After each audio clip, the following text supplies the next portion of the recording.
makes me hungry. I wonder why. I don't know. Who doesn't like some great Italian food? I think it'd be un-American to not like Italian food. I think so. Our next guest knows which chefs make the best Italian dishes in Philadelphia. Celeste Morello has written the book, Philadelphia's Italian Foods, a history of more than 200 years with recipes from the city's best Italian cooks. And here to reveal some of those secrets, Celeste joins us today. Morning, Celeste. Hi, thanks for being here. Good morning, how you doing?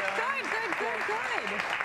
I think it's interesting because as we were talking a little bit, this is more of a history book. It is. Than a cookbook. It is. I compile, I don't cook. Okay. But I get to find out all the trivia and find out who's doing what and try to put it more in perspective here. And you know, a lot of people have told me maybe this is an outgrowth of the Italian Market cookbook. I don't really see it that way. I see this as, you know, something that has Ben Franklin in it, John Bartram, real like good Philadelphia people having their part in Italian food's history and how Italian food got integrated into American cuisine. Well, are there food lessons to learn from the history of Italian cuisine in Philadelphia? I don't know. The recipes are just really easy because I would ask all the chefs, I said, do something or give me a recipe that you cook at home. You know, which is, you know, for us, see, when we want to cook, we don't want to go out and say, oh my goodness, where am I going to get this? Or just be labor over something for like hours and hours and hours. You want something less than half an hour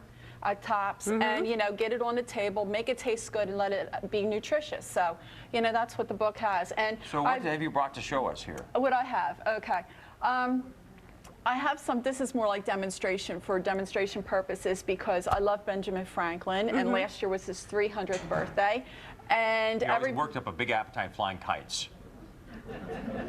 Yeah, among other things.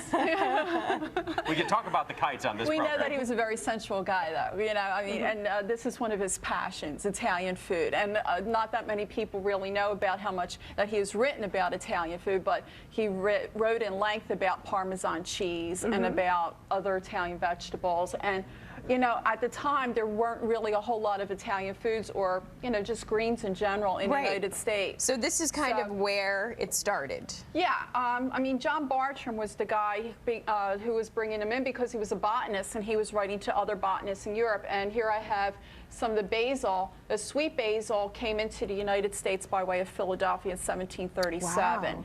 That early. And do you say broccoli came in by way of Philadelphia Broccoli came a little bit later. I wouldn't really specify and say because it's hard a lot of times. You have to go by the documentation. And pasta, when did that arrive? Well, they were writing about macaroni and vermicelli only. They didn't call it pasta. That's a trendy name. You call it what, noodles? Macaroni. Macaroni. So even this is a spaghetti would be a macaroni. Yeah, and they would break it up. But there were only the two kinds, vermicelli or the macaroni, and then the different shapes came in a little bit later.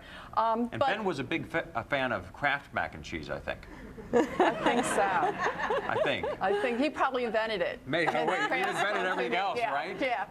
But he was really into Italian food. But I wanted to show here that, you know, the macaroni at the time, it was brown because it was unbleached. And they didn't eat it as the way we did. Tomatoes were viewed more or less as kind of poisonous, and garlic was medicinal, and they were afraid of using garlic.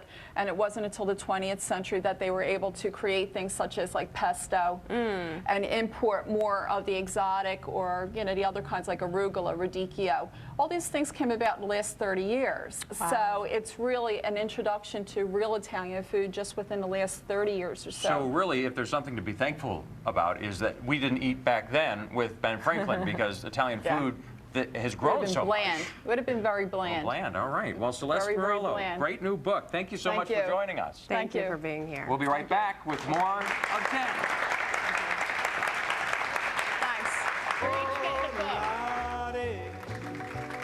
Oh,